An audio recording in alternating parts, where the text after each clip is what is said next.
This is a call for vengeance. Welcome to today's show. A subscriber here on YouTube brought this to my attention, and I wanted to cover it, not because I'm saying it's going to happen, but I just want to bring attention to it because there is a lot of predictive programming around big football games and events happening. Now, we could see what's going on in our political spectrum. Of course, it's more like a political simulation that's going on, but this headline that caught a subscriber's attention also caught mine.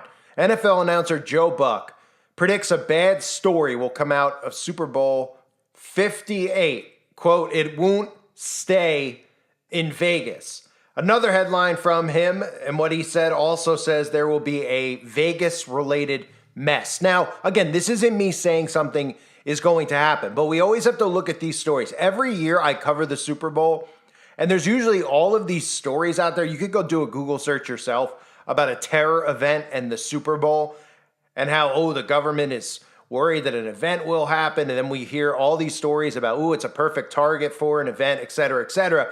And actually this year of all years, when we're seeing this mess in this country, the open border psyop that they're obviously gaslighting people into, which would serve as a perfect opportunity for an event, you don't hear anything.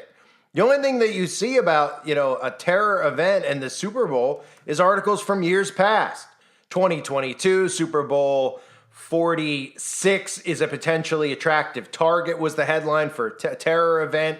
I covered it back then. We obviously saw the Super Bowl with the San Francisco 49ers who were in this game again, and the Baltimore Ravens where they shut the power off for 33 minutes during a satanic ritual during the actual Super Bowl. So things are getting crazier and crazier by the day, and the psyops are just so out every day, out in the open. These false flags are happening almost every day.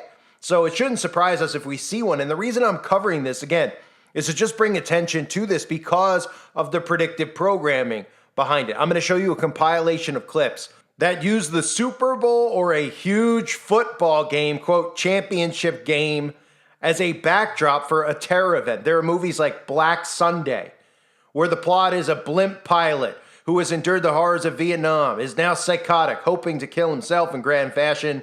He teams with the terrorist who plans on using lander to set off a bomb at the Super Bowl by crashing his aircraft into the crowded stands. There's another film called 2 Minute Warning. Los Angeles Police Department, led by Captain Peter Hawley, learns that a madman is planning to open fire on football fans in a packed Los Angeles Coliseum. We've seen the programming in films like Sums of All Fears. We've seen programming like Dark Knight Rises with Bane blowing up the football stadium, the field imploding during the actual game. Look at this compilation of clips where they programmed us and at least showed us and desensitized us of an event actually happening at the Super Bowl, which is important to note. Because remember, the television and all this stuff is the psychosis that we're stuck in, this technology psychosis. All of these eyeballs will be on the Super Bowl. It's the most watched event every single year. So any type of a psyop that's created around it will have eyeballs on it, which means that they'll be able to program them into it with whatever narrative is attached. Take a look at this compilation of clips. The National Football League welcomes you to Miami's Orange Bowl in the championship of professional football. What exactly is this Super Bowl?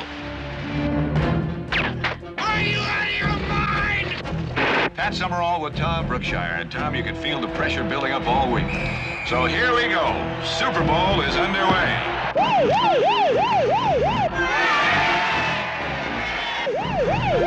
By God, here it comes.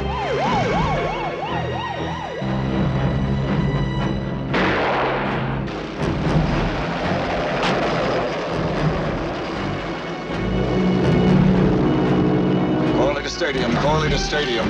Signal red alert. Get the president out of the stadium.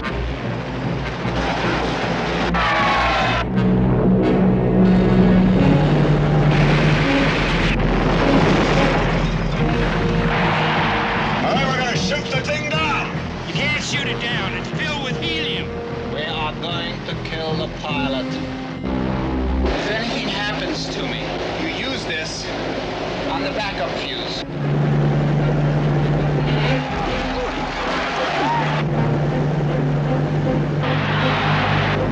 It's going right into the stadium.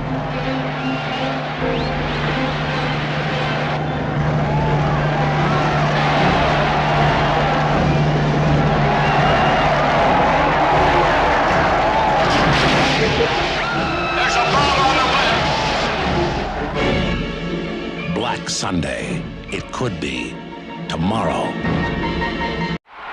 Championship Sunday. The Los Angeles Memorial Coliseum. Inside the stadium, 91,000 cheering fans. 33 exit gates. Somewhere in the stadium, an assassin waits. Pad off it, Gary. Pad off it quick. Don't go back to that shot unless I tell you. Understand? Just stay off it. Move! Who will his target be? 91,000 lives that will never be the same. Why do you take such pleasure in telling people we're not married? There's this guy. He's gonna kill me. Still nervous? That's right. We're still gonna wait, too. Just don't get itchy. What exactly did you see? I told you. A man with a rifle. You get your men into place ready to move, but it's no go till we get all the VIPs out. The VIPs. The probable targets. SWAT 6 to all SWAT units. The suspect is up, armed, and at the north end of the parapet. We're coming up in the 2-minute warning. You ought to have your people in place by then. When the 2-minute whistle blows, it's your ballgame. He's up! 2-minute warning. After that, sudden death. This is the motion picture you have heard about. This is the motion picture you have read about. Soon, you will be talking about the motion picture shock of the year. 2-minute warning.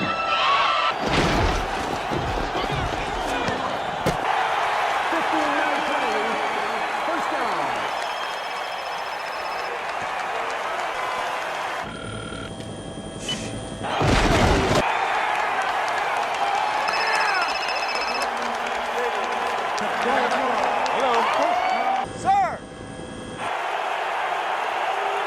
Yeah, camera. It's Ryan! The bomb is in play! Now it's Baltimore!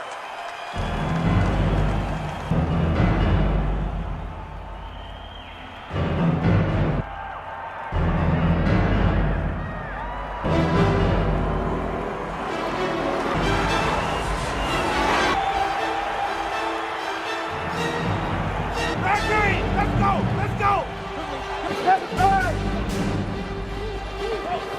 Russian scientists have been working with a bomb. Nuclear. It arrived in Baltimore this morning. Those people out of the stadium. The trap! Pull everyone out! Bain has been pouring concrete laced with explosives. Where? Let the games begin.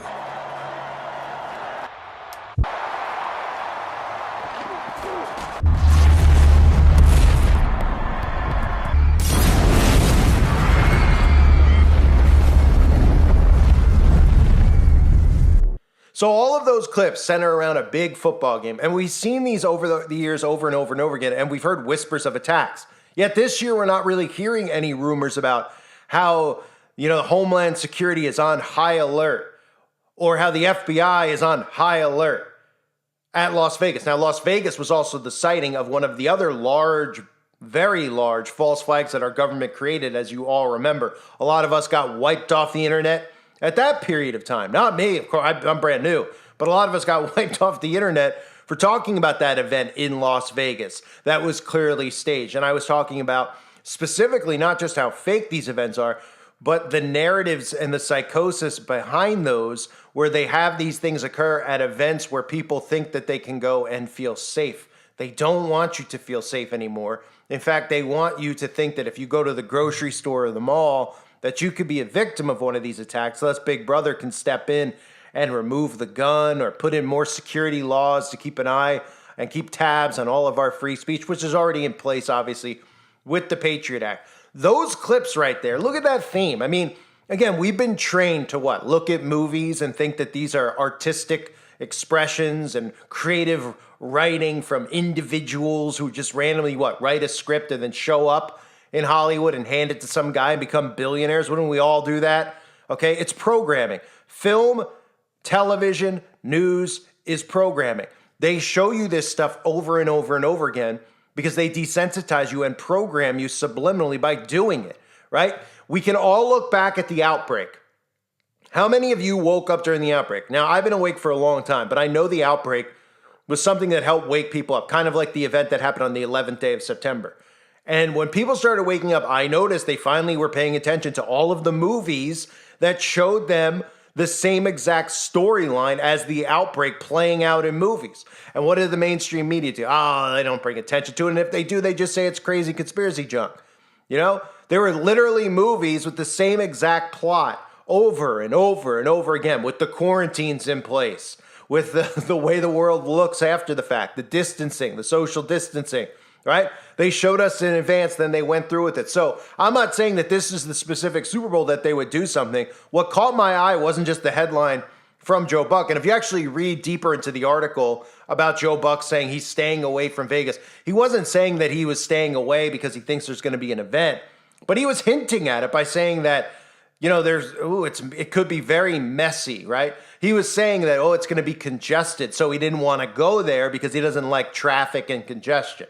But the headlines were where you could really pick up the wording in that, because the headlines were leaving that part out, right? The headlines were saying there'll be a Vegas-related mess at the Super Bowl. Joe Buck predicts mess. Joe Buck has no desire to be in Las Vegas because there will be a mess, right?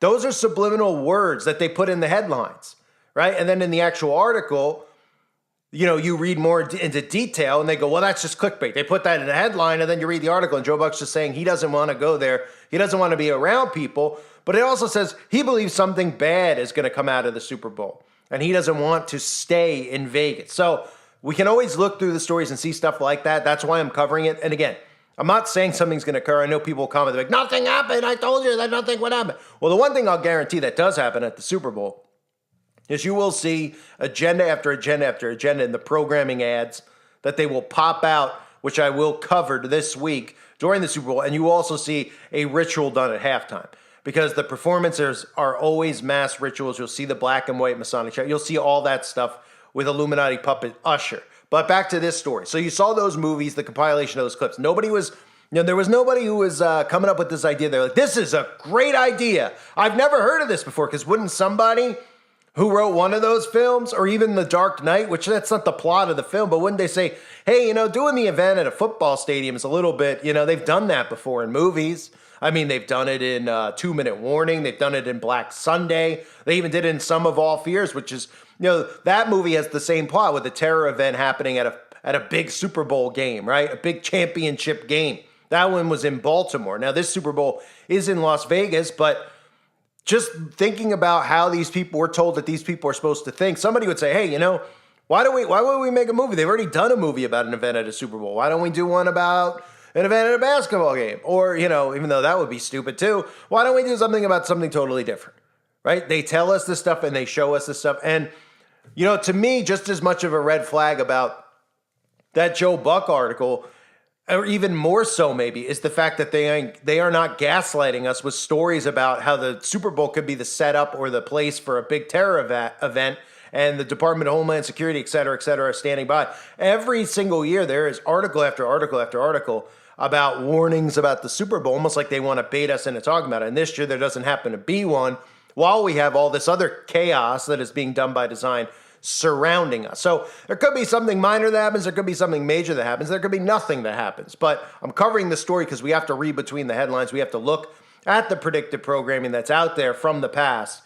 And this is something, of course, we all need to keep in our minds. I thank everybody for being here. Reminder that my channel, A Time for a Reckoning, is ready to go. Thanks to everybody out there that helped me build it out. If you haven't subscribed to it yet, I recommend you do so. It is linked below. I will be doing live streams on that channel in the future. I will be doing a lot of new content on that channel in the future. So if you like my content, don't waste the time to not subscribe. Do it now, because you might wake up and you might not see me again, and you might not remember any of the other names of my channels that I have. So I recommend you sub to all the channels and look at all the links below and make sure you're subscribed. I thank you for being here. Hope you're all doing well. God bless you and your families, as always.